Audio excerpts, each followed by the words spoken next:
Good morning, everyone. Welcome to today's session on violence across the lifespan, understanding and responding to violence against older women. We are thrilled to have Amber Wardell with us this morning. She is going to be sharing her expertise. Amber is currently the Learning and Development Coordinator for the Ontario Association for Interval and Transition Houses, better known as OAITH. Amber has worked for over 15 years as a community educator, coordinator, social justice advocate, and counselor for survivors of gender-based violence within rural communities. Amber utilizes an intersectional feminist framework with an emphasis on an overall lifespan development perspective. As coordinator of OAITH's Aging Without Violence project, which ran through 2018 to 2020, Amber assisted in developing new tools and resources focused on ending violence against older women. Without further ado, we are happy to have Amber here with us this morning. I do want to remind everyone before we launch into Amber's presentation that you're able to pose questions in the Q&A box, as well as open dialogue through the chat box. So I encourage that throughout Amber's session. And we will be leaving about 10 minutes at the end so we can answer some of the questions that may come to mind as you're viewing Amber's wonderful material. So over to you, Amber. Thank you so much, Laura. And thank you to Elder Abuse Prevention Ontario for organizing today, and everyone for choosing to spend some of your valuable time here with us this morning. And just before we get going, we'd like to acknowledge the many territories of Turtle Island, Canada, on which we work and reside. And we value the relationships we are building as we learn more about the treaties. As a sector, we must continuously work on and lean into discussions and actionable change as it relates to reconciliation and the 231 individual calls for justice. To do this, we required principled leadership that is predicated on the acknowledgement and truths of the harms historically and currently put into Indigenous communities. These harms, primarily situated in colonial violence, have been upheld for hundreds of years that still exist today in our own organizations, communities, and systems. Understanding these truths will move us from remembering Indigenous women and girls as missing and murdered to knowing them and embracing their strength, knowledge, leadership, solutions, and contributions to create safer communities for all Indigenous peoples. So just a little bit about OAITH. Some of you are familiar and some might not be. OAITH stands for the Ontario Association of Interval and Transition Houses. And we're actually a coalition of first stage women's shelters and second stage housing organizations all across Ontario. So some of those might be women's shelters, some of them might be agencies that have a residential program as well as other services, community-based services, for example. And we also provide training, education, advocacy, public awareness, and government relations. So I will give you some resources at the end of my presentation to learn more. And you definitely can connect with any of our actual members who provide direct services, and we'll provide a link for that as well. So today I'll talk a bit about experiences of abuse and barriers to support. I will be using a gender lens, and we will be talking about unique considerations for older women. We'll talk about femicide in older women and OAITH's work around that, risk and safety, and overall that foundation of trauma-informed work with older women. And I know you're across sectors, but hopefully some concrete suggestions that are helpful in your work. So we do suggest a life course framework at OAITH. And that life course framework really contextualizes experiences of abuse and violence, and that potential risk. When we talk about risk, sometimes we're talking about general harm, sometimes we're talking about harm of lethality, and sometimes, especially in a more elder abuse lens, sometimes we're talking about risk of actually identifying if someone is experiencing abuse. So we know that As people, we experience systems with our whole person, and all of our identities intersect with the services that we receive or that we don't receive because of some of those barriers. So that might be, for example, someone who has experienced systemic oppression from a certain sector and then isn't really accessing those services. So an older trans woman who isn't accessing emergency healthcare services because they received service that wasn't equity based for them in the past. And that being a barrier to accessing then gender-based violence services, which often healthcare is a bridge to connecting with those services specifically, and also, accessing the healthcare needed for the impacts of that violence. So a life course perspective is utilized to recognize all of the different intersecting identities and gender, aging, systemic oppression such as ageism, racism, sexism, and gender-based violence is often connected with violence or abuse from an ex-partner.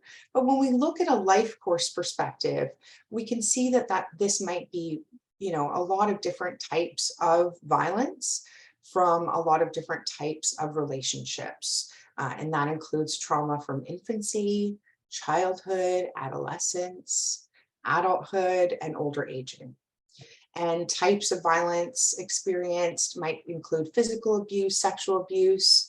Once we go into, older adults specifically, we have that component of caregiving and neglect, also financial abuse, spiritual abuse, and psychological, emotional, verbal abuse.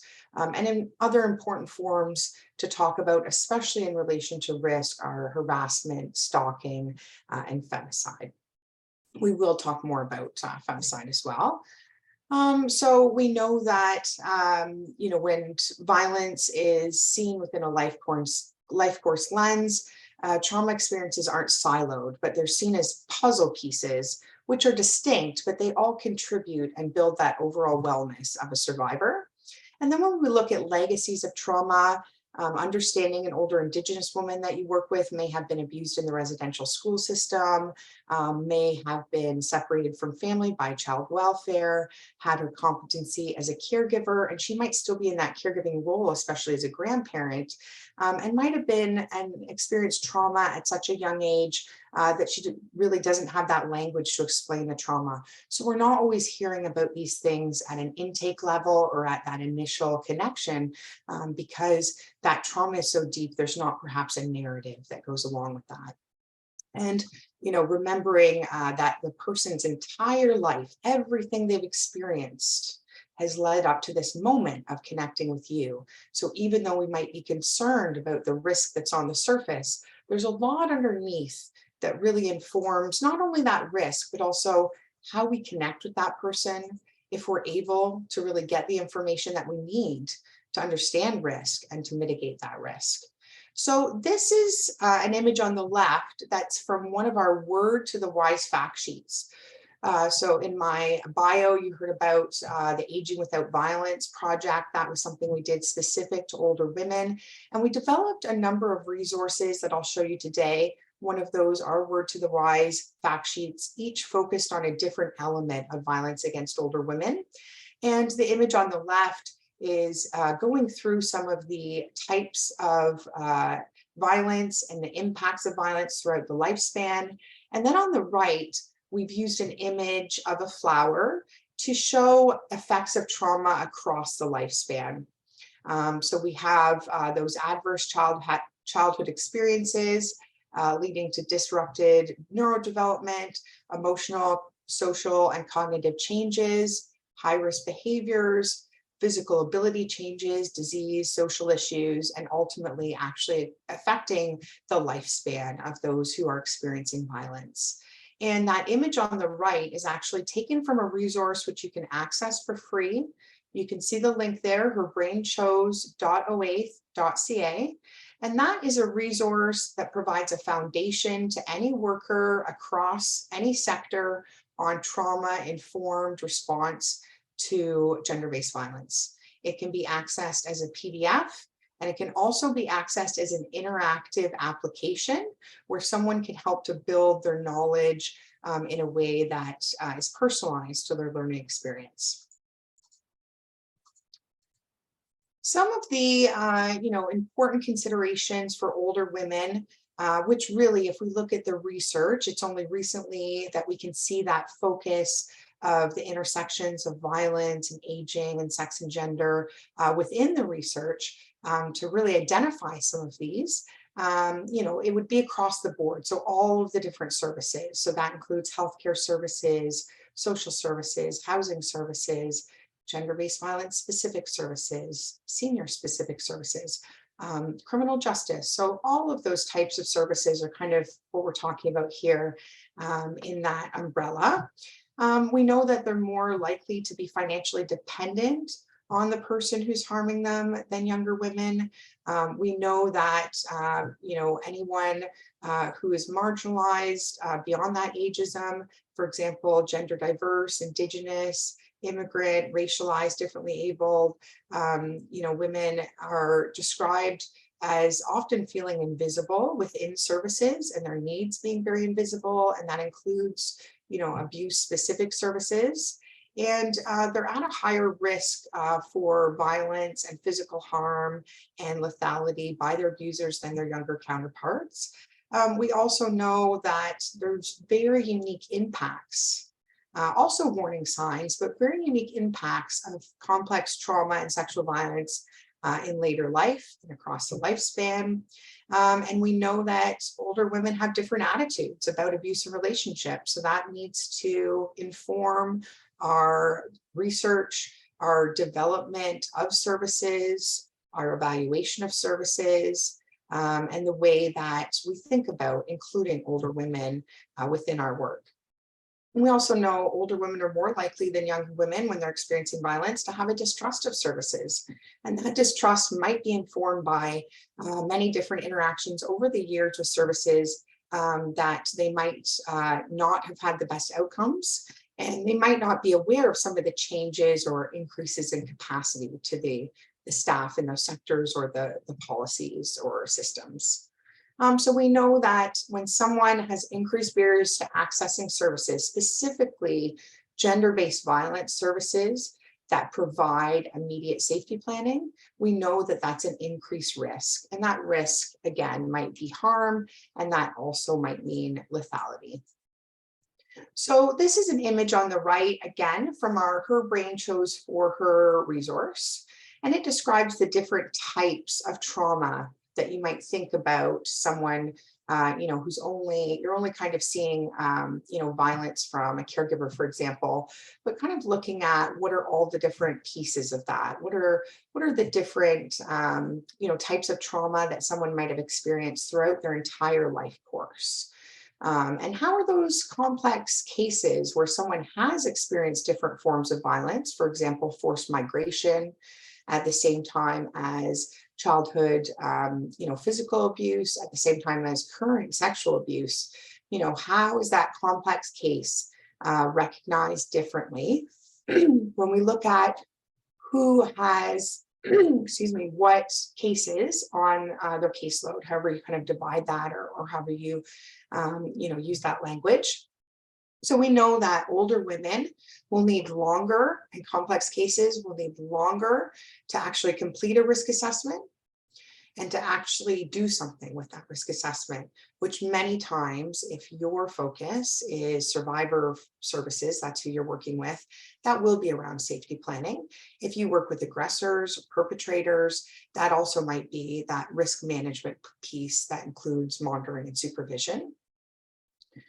We have to look at when so many different players are at the table.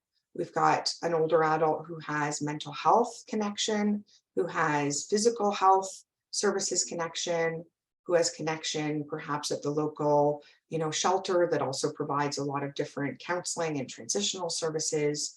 They've got senior services involved, and there's also, a legal aspect that there's a power of attorney. So we kind of have to think about, with all of these different players involved, who's coordinating that collaboration?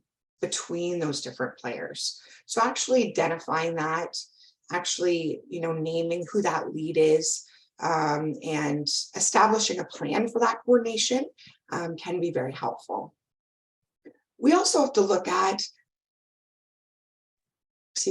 how a trauma lens is utilized to evaluate client engagement in services and supports. Are older women right now able to provide feedback on how things are going? Evaluation for an appropriateness for virtual services. Many services expanded to include virtual within COVID, and that likely will continue beyond. However, that evaluation of, is this a good fit for someone, depending on a number of elements, and that criteria is available, but it's not always being used. And we also have to look at the impacts, these puzzle pieces. They often relate to emotional dysregulation that's pretty significant when we look at the combination, especially with the impacts of aging on cognitive and physical ability, and creating safety plans and risk management plans that put a high onus on engaging a lot of different services. Someone might agree to those. They might say, that's a great plan. They might not really have the ability to engage fully in that plan because of some of those impacts of trauma, because of how some services limit their access based on if someone can kind of have behavior, for example, that they feel is appropriate, or have the cognitive ability to be able to tell a story, a narrative about what's happened. Another image from that her brain chose for her, and it is talking about all of these different elements of trauma-informed. And I think, that idea of trauma-informed risk assessment and risk management is evolving. And if we aren't informed in communicating, for example, with survivors and with perpetrators about trauma, then the assessment, whether it's an actuarial tool, whether it's structured professional judgment, the information it gives us isn't going to equate to different outcomes. So we have to be able to engage from that basis of trauma-informed, and many of this is useful within that assessment process, as well as ongoing engagement. And many different risk assessment tools cannot be completed if you don't have ongoing follow-up with that client. That's very difficult in a crisis, initial contact, to get all the information that you need for some tools. So looking at, are your services client-centered? Looking at trauma competency across organizational levels. So that includes volunteers, that includes the board, management, as well as staff.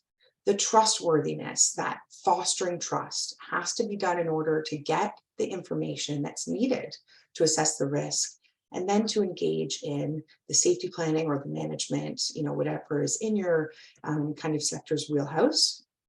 And having that strength-based approach, which I find becomes more of a reminder need, something that we have to keep in mind when we're working with older women specifically, and understanding that even when there are capacity issues, there's also great strengths to be recognized, and autonomy that needs to be really valued of older women experiencing gender-based violence and their choices, and evolving capacity of your organization. So trauma is one of those things where we learn something new about it all the time.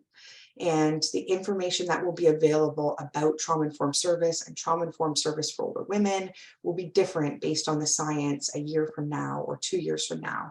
So what's your plan as an agency to keep up to date after today about risk assessment, older adults, older women, and about the trauma-informed application of any risk assessment pieces that you're learning? This is a cool worksheet that we've adapted from Trauma-Informed Oregon that we've used in some of our training.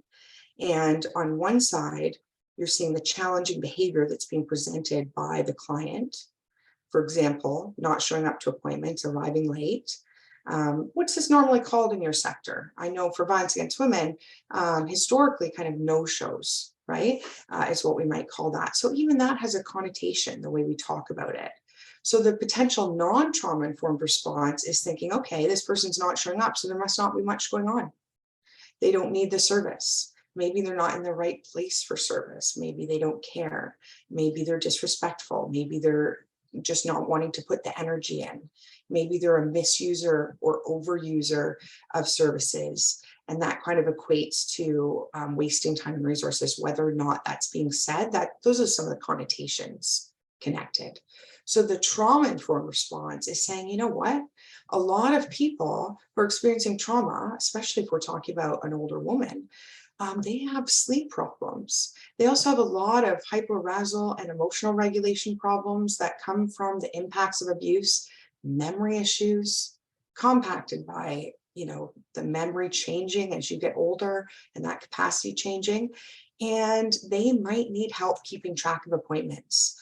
I wonder if we can check in about that, right? I wonder if we can ask if it's within our capacity, or how we can help set that up on their end, appointment reminders, looking at that.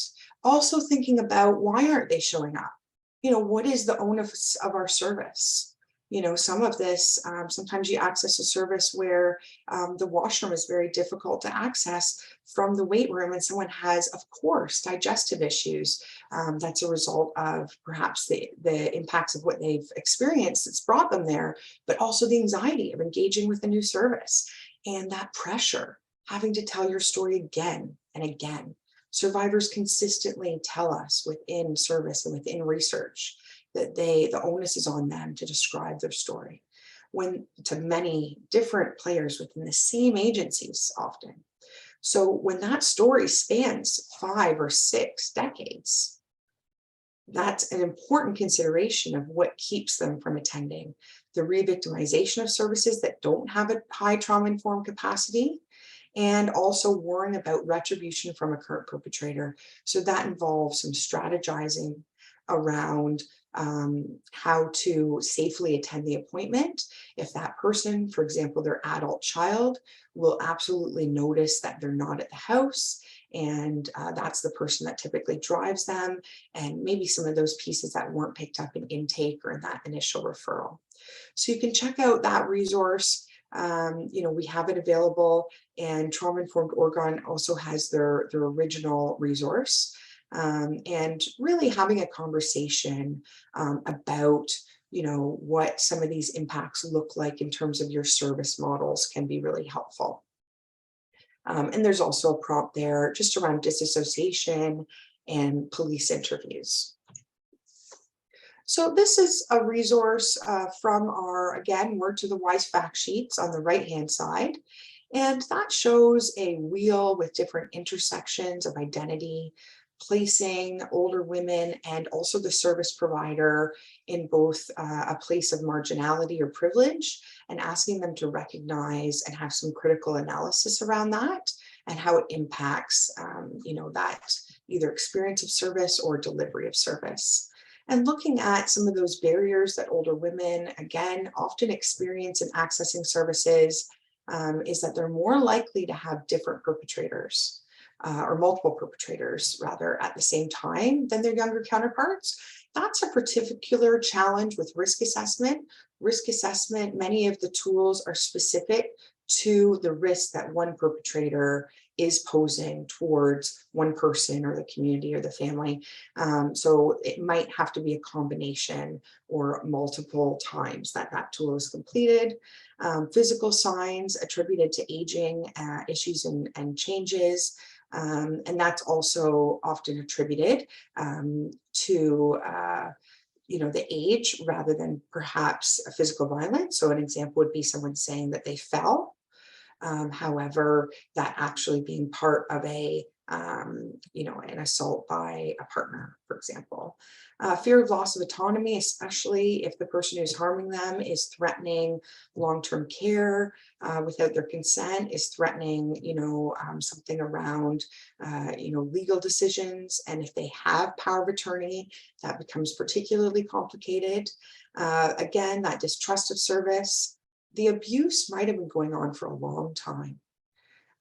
So having someone where they are accessing elder abuse related services, but they've actually been experiencing violence from different partners and in different kind of contexts throughout their entire life, it might also be helpful to engage gender-based violence resources around that length of abuse and violence and kind of all those different pieces. Older adults are more likely to be isolated, and then we have survivors of violence more likely to be isolated. So that compounds, more likely to have limited resources. Again, mobility and physical health concerns, and ensuring that there's pieces around all of these elements within both risk assessment that you might be using, as well as any kind of safety planning is an important reminder. We have a perpetrator, an aggressor who has some type of degenerative disease, let's say that there's dementia present, there's often a conflation of perhaps abusive behaviors and behaviors that are related to that cognitive change. So that often can be very helpful to connect behavioral services with the gender-based violence services to provide that joint lens. Older adults are less likely to actually know about, we take for granted that they know what's available in the community. They also might kind of have a sense that the services that are out there might not know a lot about violence and age pieces. So we'll talk more about that. Caregiver to abuser, or if they're dependent on the caregiving from abuser, is another barrier to accessing. If they've actually raised the person who's harming them, so an adult child, excuse me, that's something where they have a lot of blame, shame, guilt that's related to that and needs to really be examined in relation to engagement within any safety plan before that's put in place. Invisibility of violence against older women. We're trying to start that acronym. We've had some success outside of the scope of elder abuse. So really making sure we're looking at the whole gamut. Capacity of technology-based services is very different, especially if someone's in a rural area. And the reality of shelter spaces is that we know they're not always really friendly for older women. They are busy spaces. They're sometimes not completely physically accessible. And it's something where we're definitely have been doing work within this project and beyond around raising the capacity of gender-based violence shelters and other services such as counseling to really have that age lens and adaptability for older women, as well as knowing about abuse. So here's some information about traumatic brain injury in older women, and you can find more about this in our Her Brain Chose for Her guide. And those numbers are really going up. Traumatic brain injury. Traumatic brain injury might come from somebody being physically assaulted, hit, somebody being hit with something else, somebody falling or being tripped, somebody being pushed up against something hard, but also from strangulation. And strangulation is one of the highest risk factors for lethality across ages. So it's one we always want to be looking at and thinking about. And thinking about traumatic brain injury in older women is also really helpful when it comes to reducing barriers. So we want to make sure to think about that piece of having extra time and being patient, those memory issues that might be connected and physical issues to traumatic brain injury. And overall, in reducing barriers, we need to increase that collaboration across disciplines, generations, and communities. We need to promote intergenerational mentorship. We need to make sure we have culturally and linguistically appropriate service and outreach. We need to make sure we have visibility of marginalized identities all across the organizational levels. 519 has a great framework in relation to, being equitable to LGBTQ, 2SI plus clients, younger and older, inclusive policies based on intersectional approaches, really committing that we're always going to increase our capacity around trauma, offering age-specific supports. If you are within a framework of kind of empowerment, which does relate to, a violence against women feminist model, older women have told us that's not always helpful for them. They sometimes don't want a list of things to do and some skill building around doing those things. They just want those things done if possible. So that's been strong feedback of just taking things off their to-do list in terms of case management and system navigation. Looking at the physical accessibility of the space, the noise level of the space, and terminology is an important one. We'll talk more about that. So you can pop in the chat who is part of their community's Elder Abuse Response Network. I missed a word there, but Elder Abuse Response Network. And that's, I think in a few communities it's called Community Response Network, but it's different agencies that sit at the same table. And they talk specifically about abuse against older adults. And a lot of them create resources and do advocacy. So pop that in there, we'd love to know. And the other thing we'd love to know is if you are involved in your community's Violence Against Women Coordinating Committee. So that's another systems table, but it has a lens specifically of gender-based violence, and connecting those two system tables, having similar players, making sure that one knows what the other one's doing. That's a really great way to improve the systems collaboration in your community, which we can see as a recommendation in all of the research around managing risk and really having the information you need to appropriately and thoroughly assess risk. So if you don't have those contacts, you can go on the Elder Abuse Prevention Ontario website to get the Elder Abuse Network contacts. And Building a Bigger Wave Ontario also has information about Violence Against Women Coordinating Committee contacts. So breaking down those silos. So again, those system tables, recognizing the intersections between elder abuse and gender-based violence, not only looking at one type of violence, which often, if you look at the research around older women, and then you look at who they talk to and what types of violence, it's often very siloed. So it might be sexual violence, but they're only talking about sexual violence from one type of perpetrator. And they may be capped at 70, so they didn't look at anyone older. The current and past experiences and risk, that connection, that if there is risk assessment, we should be doing something with that. So it leads to safety planning and risk management. Trauma-informed capacity and risk assessment capacity, those pieces are linked. Actuarial and structured professional judgment tools. So you learned a little bit about a structured professional judgment tool, HOPE, from Jennifer earlier, and I'll show you a slide that shows you a few others. And really that piece around what we're learning, and what we're doing, and then how we're advocating for the rights of older adults, older women, within our systems, within our communities, and within our services. So these are some questions. How are the unique needs of older women considered within the context of gender-based violence? And how is violence from a partner or ex-partner considered within elder abuse services and outreach? So it's just showing that disconnect there. And if you're in either of those sectors, what I suggest is using that question as perhaps a staff discussion, just to talk about, what you could do to, even if you are really having that scope, what you could do to even further de-silo those pieces. And I see some coming in the chat that some folks are connected with both their Elder Abuse Network as well as their Violence Against Women Committee. And that is very wonderful to hear. So thank you.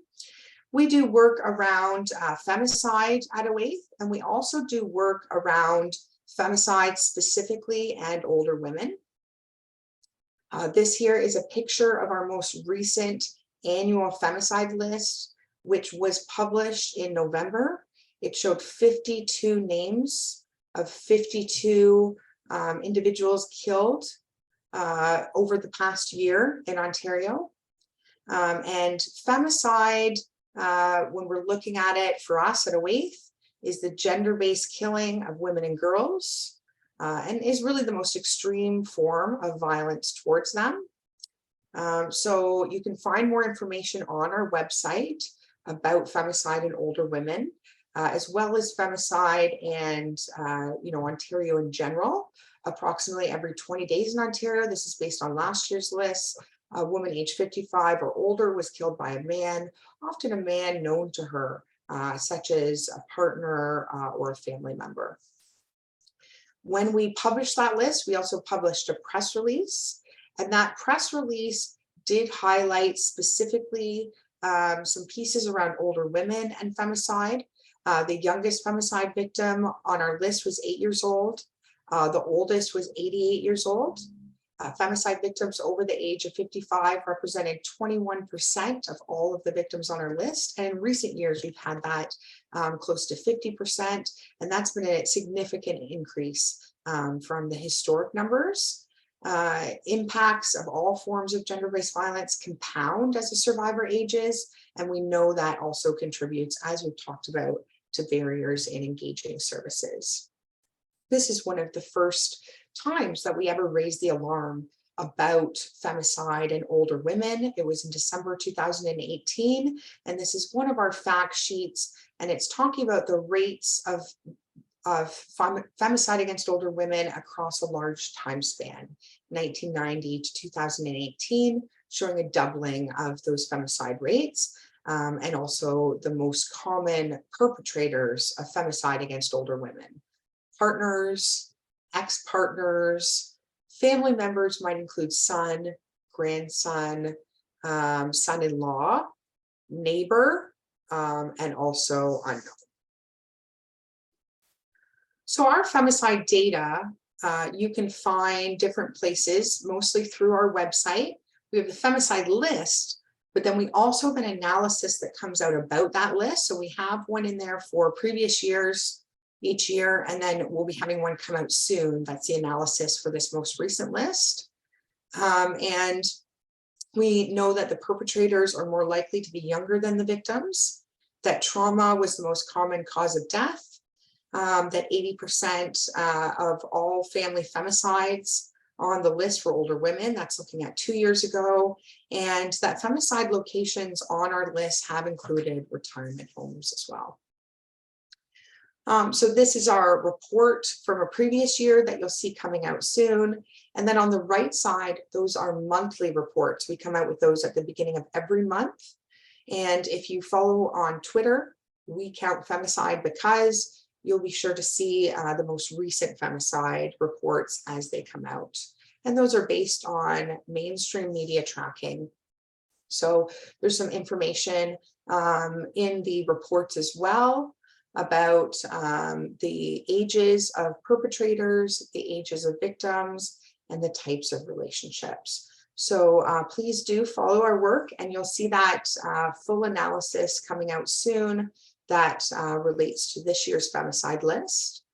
This graph here, again, which is in relation to last year's femicide data from that full report, talks about nearly 1/4 of femicide victims in the 2020-2021 list had to be coded as unknown race as due to the lack of information within that media framing, those media reports, and also the overrepresentation of different identities.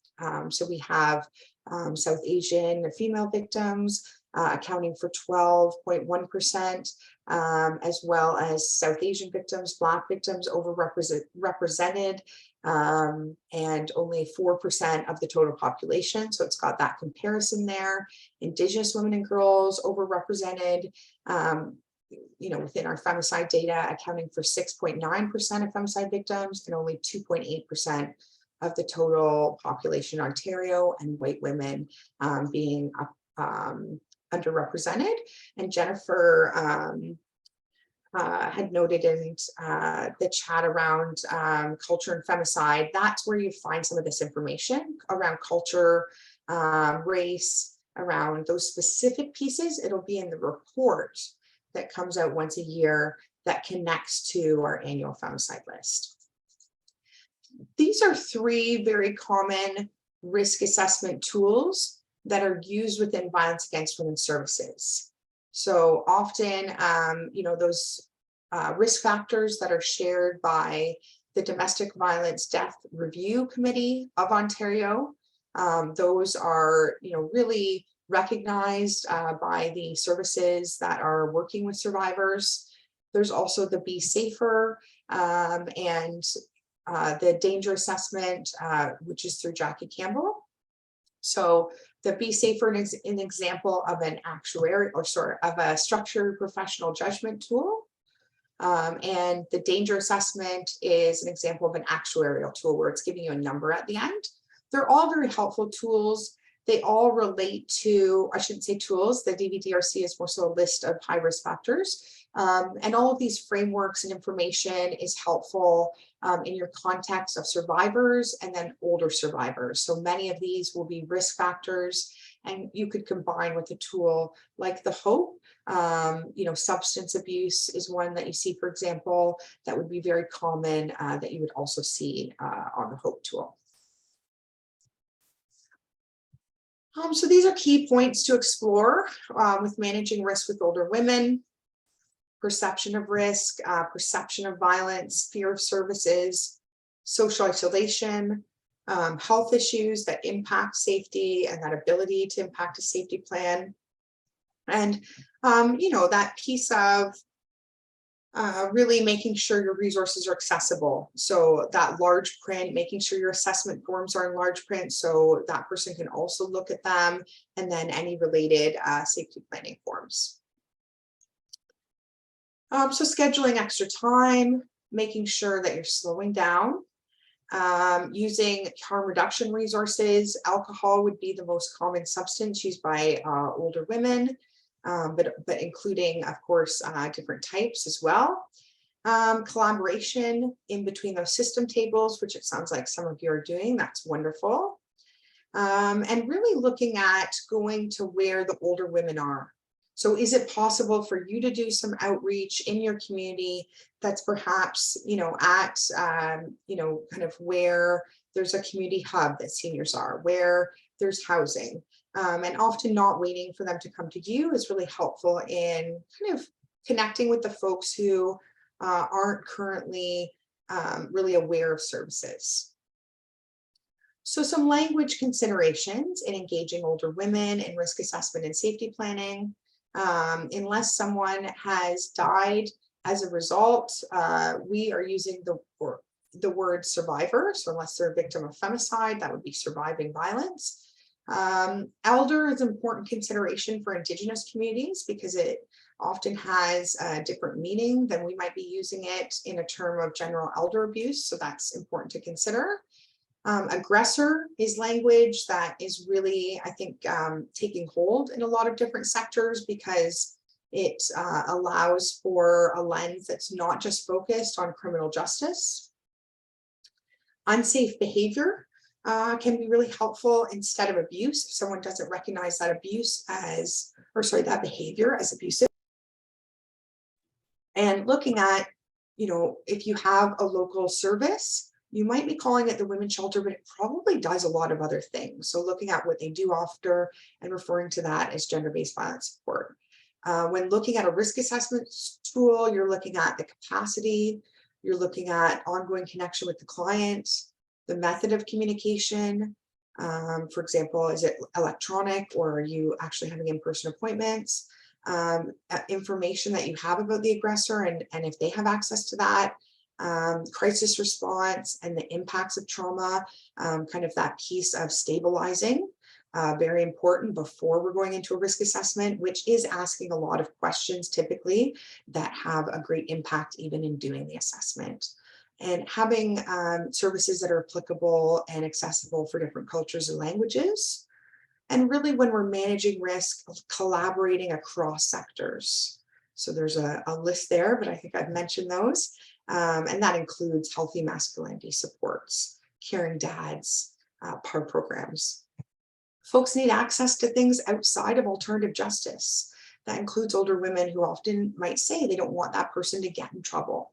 And they might want some resolution, but they might not want involvement of criminal justice. And in some communities, there's access to that. Women at the Center would be an organization in Ontario that does offer transformative justice to folks, even if they're not in the Toronto area where they're located. And really making sure that we're coordinating systems navigation, that sometimes we're collaborating, but who is coordinating that collaboration? Rather than asking, are you experiencing abuse as a start off, especially in intake, I think the best question I could recommend is, and this is kind of with ongoing services as well, is how have you been sleeping? With older women, because there's so many things that impact aging, or so many things with aging that impact sleep, and so many pieces of abuse that impact sleep, it really can be, a Pandora's box for kind of getting a lot of information without assuming that someone knows behavior is abusive. So someone might they don't see it as abusive, the sexual violence that's occurring, but they definitely might hint or tell you some pieces that are about that if you ask the sleeping piece. And there's some other suggestions as well that you'll have available in the slides. So just a question you can think about as well, how does your agency show older women are valued within your services? We do have a poster available, so you can download this. And it tries to highlight the invisibility of older women and connect them. There's also one where you can put your crisis line or agency info there. We also have a lot of different resources in our training portal that are specific to older women and violence. These are 2 training courses we have available. So that's at training.oaith.ca.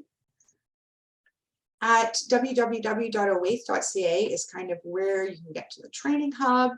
You can click on older women and see all these resources that are about older women. You could go over to the, her brain trust for her trauma application. So that's a great place to start for all the things we talked about today. And we also have a resource library where you can find a lot of different resources specific to violence against older women, including our gap analysis. If there was one thing I would have everyone read off that section of our website, it would be the gap analysis. And it's a summary of everything we learned really in the Aging Without Violence project. And we also are always coming up with new tools. Beneath the Iceberg is a video guide and video, which is free. It's available in our training portal under webinars. And it's an older woman calling a crisis line, and it does a walkthrough. It's got prompts kind of saying this is what's going through the counselor's head, and it's a great resource for those in or even without, outside of gender-based violence services. Again, lots of the word to the wise fact sheets go into some of these things more specifically. So this one goes into gender-based violence when there's capacity issues. So looking at capacity is separate for different elements, looking at capacity and sexual consent, for example. It has the contacts in there for the capacity assessment office, for the power of attorney, different provincial resources. We also have free webinars on our website that we've done, some with Elder Abuse Prevention Ontario, such as these. So you wouldn't think that there would be a whole 2 hours we could talk about sexual violence in older women in long-term care, but we have that webinar. And there's an amazing amount of intersections that we aren't really, I think, taking advantage of when it comes to that collaboration, and maybe thinking too much about gender-based violence services as shelters and not understanding all the different things that they do. The one on the left from Amber Sky talks about colonization, oppression, and racism. That's a great webinar as well, so you can access those online. We have trauma tools. This one helps to understand your whole life, whether it's you, the worker, or the client, and perhaps some of the impacts of the trauma that you've experienced and might continue to experience in a vicarious trauma format. So this is one you can use with yourself, you can use with a organization, or you can use with a client. So that's available at OAITH.ca. And just in regards to advocacy, prevention, really changing what we're seeing in regards to femicide rates. Wrapped in Courage is a campaign we do in November. So you'll see that around wearing a purple scarf. We encourage you to support that campaign and to follow We Count Femicide, because we have that information available on our website, but also Twitter is a great place, Ontario Femicide, to get all of that information. And this is a list of systemic issues to prevent femicide in Ontario that we released for the most recent election. We also have a new tool, mulberryfinder.ca, and you can connect there and find shelters, sexual assault centers. It's still being populated, but PAR programs, caring dad programs, counseling programs, determine if someone has a transitional program, determine if that shelter allows pets, if it's accessible, if it comes from a harm reduction framework. So mulberryfinder.ca is a new online platform that's been launched by OAITH to help service providers and anyone find the services that they need in relation to gender-based violence in Ontario. And you guys are connected with some of these, I know, just from being here today. But in addition to Mulberry, the Assaulted Women's Helpline is a great resource. They actually also run the Senior Safety Line. And there's also sexual assault, domestic violence treatment centers across Ontario that can provide specific services in relation to evidence collection and support. So that is my contact information, and we will open it up to questions. Wonderful. Truly, thank you. Thank you, Amber, for such a wonderful and heartfelt presentation. I can tell that you're truly passionate in this topic area. So we do have a limited time for questions. So let's dive right into some of our attendees' burning questions. First question is, well, it starts with a statement, as OAITH is a fantastic resource. We all agree with that. And we have a lot of attendees from Etta province. So is there a sister program in other provinces or territories?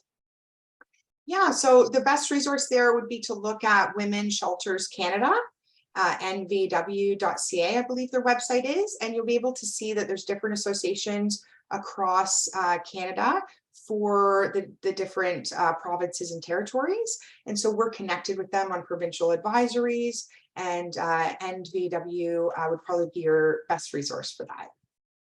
This is another great question, especially considering I'm the consultant that provides all of the frontline training for service providers across the province. So the question is, are all shelter staff, I'm assuming women's shelters, trained on assessing risk for older adults? Yeah, that's a great question. If you look at that slide where it had the 3 different tools, those are the most likely tools that they will have certification in, the one was factors, so that they'll be aware of or have training or certification in. They're less likely to be aware of specific older adult tools. However, many of them have expertise in using whatever tool that they're utilizing with older adults. So for example, doing danger assessments with older women. But I think that's a valuable question for sure. And the answer is kind of different for each shelter. Yeah. Mm-hmm. And next question is, can you expand on the campaign We Can't Femicide and how agencies can engage from older adult sector? Absolutely. So if you go to OAITH.ca and then our work, and you'll see a list there, and you can click on femicide. It'll also come up, kind of, it's prompting all over the site to go to that page. It will have some resources that you can share. So making sure every month when we come out with our monthly femicide list, that you look at that you share that with whoever you're connected with. I know at some system tables I sit on separate from OAITH, we read that report and we look at those names and read those names. And we also look at the ages, right? And looking at, those specific cases. So being aware of our resources, being aware if a femicide occurs in your community, that's something that you're likely seeing media about and can engage in, can share with. And also asking your community's leaders to take action against femicide.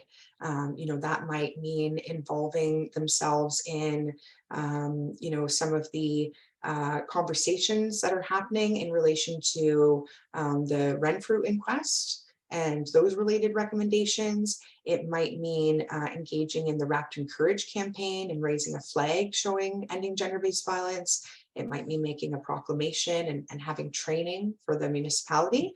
So a lot of different ways that communities and leaders and you as a service provider can engage, and OAITH.ca would be a great starting point there. Such great practical steps, Amber, that all of us can take, whether you're working in the VAW sector or specifically the elder abuse sector. I think we need to open up that bridge between our two sectors. So one last question, and I am going to try to summarize it. It sounds like there's some case management happening with an individual that's being diagnosed with dementia, and the client is expressing a story about abuse. The individual wants to know some practical steps on how to deal with it, and how they're going to start that assessment. What I'm reading between the lines is some practical tips on having that meaningful relationship with somebody with dementia. I'm assuming this would be early stage dementia. Yeah, so I think the first piece there is understanding kind of trauma and memory. And then that piece around the memory and dementia can be included as well. So Her Brain Chose For Her has a great section that talks about trauma and narrative and gives some examples. And it says specifically, this is how you might ask more questions about this to figure out what the elements are, kind of what happened and how you can help. And here's how you might not ask these questions. So it has some very concrete do's and don'ts. The other thing to just think about is what's your role. So I don't know from this person, from their question, what sector they're in. But remember, if your role is not to investigate and determine whether or not that it occurred, you're not in a criminal justice role, you're not part of long-term care staff, you're hearing something, I think staying with that person and trying to understand their most immediate needs and connecting with gender-based violence services, that's a really great start. Having to understand everything that happened and get a story from start to finish, that's complicated even when someone doesn't have dementia because of the impact of trauma on memory and narrative. So check out Her Brain Chose For Me .ca, Her Brain Chose For Her.ca. And I'm just going to switch back. Somebody asked about seeing the last slide. So there's the info there. Now, Amber, I know I said the last question was going to be the last question, but this is officially the last question. If you can give us a 35-second answer. Somebody's mentioning the webinars that you had plugged. Do you have any similar resources specifically for retirement homes? Yes, so there's one resource or one webinar that's specific to long-term care and violence against women. So that would be the resource. There's not like a PDF that's separate to that. It would be the slides and the webinar. So if you go to OAITH.ca, click on older women, and then you'll come up and you'll start seeing, it's asking me, Am I a service provider? Am I an older woman? So you're going to click service provider, and then all of that with the webinars and everything will populate. So that's a great one to check out. And you'll also see some contacts in there to follow up for more information. Wonderful. Again, thank you, Amber, for your time this morning. And all of your information is on the bio on the main Feed Loop site. So please, Amber's with us all day. You can connect and engage with her through the networking platform. Thank you, everyone. And we will see you at the next session. Thanks, everyone.